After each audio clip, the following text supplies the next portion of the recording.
Hello everybody, my name is James Leggett, and today we're going to be looking at the video game adaptation of a comic book strip that I would say is essentially French Jason Bourne, 13. 13 was originally a Belgian graphic novel published in 1984, 4 years after the first Jason Bourne novel was published.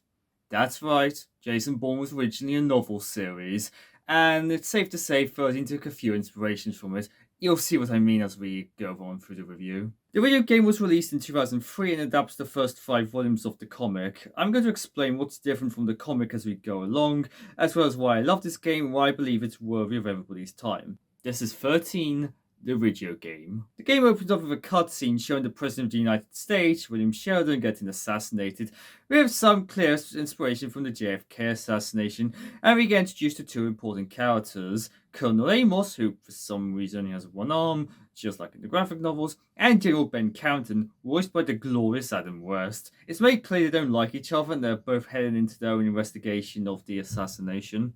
And I love this game's art style. I reckon that's the closest a video game has ever looked to a comic book.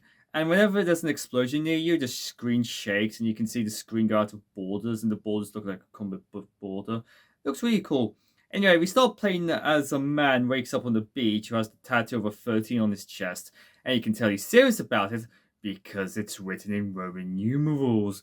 Ooh. He conveniently has amnesia and is rescued by a lifeguard. I wonder if the developers were inspired by Baywatch.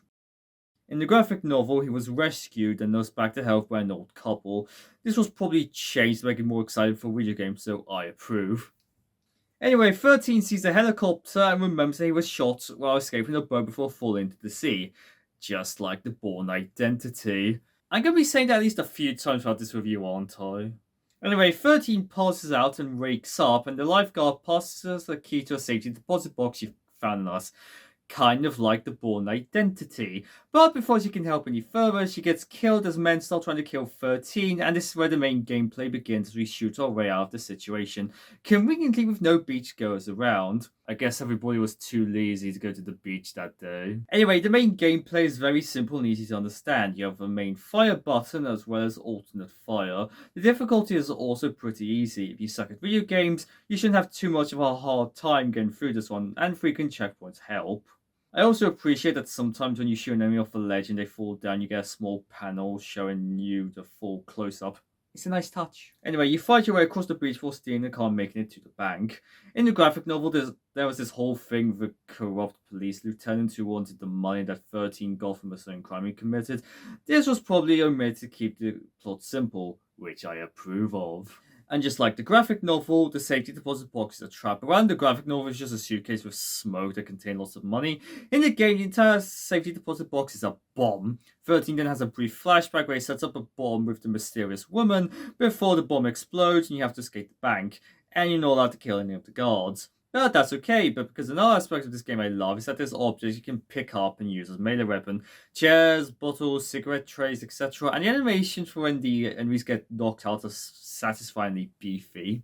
And for those of you who have a bloodlust, it's okay because the same enemies trying to kill you at the beach return here, so you're allowed to kill them. It's also here, it's revealed you can take hostages, giving you more options in the combat, which adds a variety to the gameplay, which is good because as we all know, variety is the spice of life. You escape the bank but get arrested by Amos, who then reveals 13's name is Steve Rowland and we're the ones who assassinated the president. But in the twist, he finds out we were supposedly killed 2 years before, but he gets distracted, giving us the opportunity to escape. In the graphic novel, 13 simply jumped out the window on his own, but here we have to fire away through the base with the assistance of the mysterious woman from the flashback earlier, whose name is Jones. It's also here I want to point out, anytime you start a level before you move, there's a heartbeat with multiple panels being highlighted. It's a nice touch. After finding your way through the base, you meet Jones on the roof, who, after realizing you have amnesia, tells you that you and her work for Counter and he's gone missing, so you need to find and rescue him. It's also here that we get introduced to a gadget that we use throughout the game, the grappling hook. It's fairly simple and easy to use, but you get to use weapons on it, providing a lot of variety. We get to fire away through the rooftops and get to use the sniper rifle before an informant tells Jones where Counten is being held, and after seeing a helicopter, we're on our way to the next level, which is set in the snowy mountains. In the graphic novel, 13 came here because he had a photo of him and Steve's widow Kim and was trying to find her, but gets recognized and captured by Camden's men. I have to say, the game does a good job of capturing the likenesses of the characters from the comic. The next few levels are set in the snowy mountains, and I love them because there's a huge variety of them, and we get access to one of the best weapons in the game, the crossbow. It's silent and deadly, a perfect combination for stealth. Anyway, we rescue Counter, what follows is an escort mission. Fortunately, his AI is smart and doesn't really get in your way, so making sure he doesn't die should be a breeze. It's also revealed here that there are 20 conspirators, and Steve Rowland, number 13, was indeed the one who killed the president, but he was betrayed and killed, meaning that the player isn't Steve Rowland. But before any more can be said, you have to fight your way through another level and a brief turret section before escaping for good. You then have a snow level where you're looking for contact of Carringtons. It's a big level, and I will admit I did get lost at some point. Also, be careful not to fall into the water, unless you lose your health and be sent back to earlier in the level. Eventually, you find the cabin and discover the contact is Kim Rowland, who explains that she's identified 3 members of the conspiracy and tells you where they're meeting. Suddenly, you two are ambushed by the Mongoose's men, and you hold them off while you escape. Oh yeah, the Mongoose. He's effectively your arch nemesis, and is pretty much the main henchman of the conspiracy. Doing their dirty work and is responsible for sending all of the men to kill you. In the graphic novel, the Mongoose and 13 met much earlier when he kills the last surviving member of the couple and nursed 13 back to health. The first being killed when an assassin showed up to kill 13. Anyway, Kim successfully escaped while 13 gets captured after being caught up in an avalanche and wakes up in a mental asylum. This is much more simple than the graphic novel, where after being let go by Carrington, 13 is framed for the murder of his father and uncle by his stepmother. Long story, and gets sent to prison. Anyway, we meet face to face with the Mongoose, who is understandably confused about 13 being alive and orders us to be examined to determine identity. Fortunately, the guard allows us to go into the showers alone, allowing 13 to escape, and we kill the head doctor of the asylum, Edward Johansson, who is a member of the conspiracy in the fun boss fight where if he hits you, you're temporarily on drugs. After escaping an ambulance before crashing, 13 fights his way through the desert before Jones picks him up in his jet, and they fly to where Kim said the 3 conspiracy members were meeting, which is the base of a special forces group called SPADS. While infiltrating the base, 13 remembers his real name upon hearing one of the soldiers there speak it. Jason Fly. Jason Fly, really? Put aside the fact it screamed this was inspired by Jason Bourne and having a spy with amnesia whose name is not the one he currently has, just like the Bourne identity. Jason Fly is such a silly name. In the graphic novel, where his name was initially revealed to be Jason Fly, but later it was revealed to actually be Jason McClane. Maybe Ubisoft wanted that to avoid copyright issues with Die Hard, whose main character is called John McClane, or maybe they were revealing an unmade sequel, but we'll get onto that later.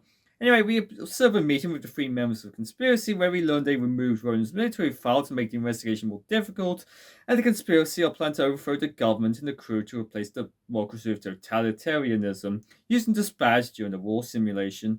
So naturally, we blow up a bunch of weapons meant for the crew and decide to escape by a submarine. We fight our way through some really big rooms, which I love because there's more gameplay opportunity before we sneak on the sub for a stealth level. It's a shame more shooters don't have levels set on submarines because they offer a unique opportunity in my opinion. As the next levels demonstrate, as we sneakily make our way through the submarine for contacting Jones to let her know where the submarine is heading before her head and hiding out in the cabin shower. There, 13 has more flashbacks for waking up and was somehow spotted. I'm not sure how, considering he's been hiding that shower for ages, but maybe somebody discovered all the dead bodies he left behind.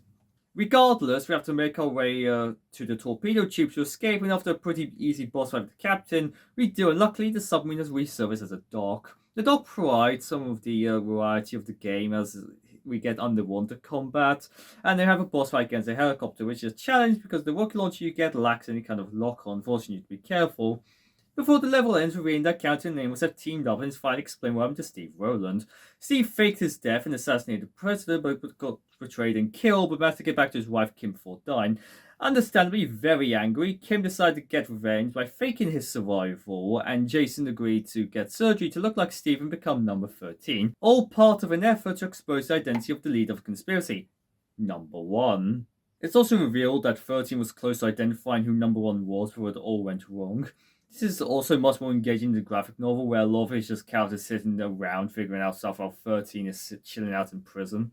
Since the two conspiracy members are meeting, 13 goes to the meeting and kills them, getting a list of supporters of the coup in the process, along with the location of the HQ of the conspiracy. Go to the HQ, we encounter some really broken stealth. As long as the guards don't say they're full alert and it's not their radios, the other guards will act like nothing out of the ordinary happened. Maybe they thought it was a prank. Anyway, we slowly sneak into the catacombs where we observe a meeting where the specifics of the coup are revealed, with enough evidence to escape by jumping off a cliff onto a helicopter's ladder and fly to see the brother of the assassinated president, Walter Sheridan. After telling him everything, he agrees to get you into the military base where the coup will be taking place to stop the conspiracy and find number one. After entering the base and getting separated, we have an extended stealth section where we actually have to hide the bodies in order to be successful. And I'm pretty sure none of the levels in the game require it. When the Spads attack the base. The rest of the level is really fun as we rescue hostages, kill the Spads, and hunt down the remaining conspirators before we confront number two, who kills himself to avoid revealing number one's identity and sets off the self-destruct system. After we stop the base from blowing up, we have a somewhat hard boss fight with the mongoose, but eventually he's defeated and all is over. God, we didn't get number one because conspiracy's plan has been stopped, and all of them, with the exception of number one and Kim, are dead. We have one final level. There's a party in Walter's yacht. Everybody's happy, but when you're sent below to go find Walter, you hear an argument between him and Kim where it's mentioned that he has a son. You then hear the mongoose contact number one. We have a flashback to the start of the game. It's revealed that Walter is number one, just as he and armed guards burst into the room, ending the game on a massive cliffhanger. Which sadly goes unresolved due to the fact the game sold poorly and its plans for the sequel and the remake was so bad that a completely different developer had to redo all of it. And as of writing, there's no mods for any version that resolve the cliffhanger in one last level. But what clues can we gather from the graphic novels? Well, first, most of the game uses material from volumes 1 to 5, with the real Walter as number 1, and it comes in volume 8. As 13 spends volume 6 and 7 learning about his past. Anyway, it's revealed that Walter had his brother assassinated so he could become president.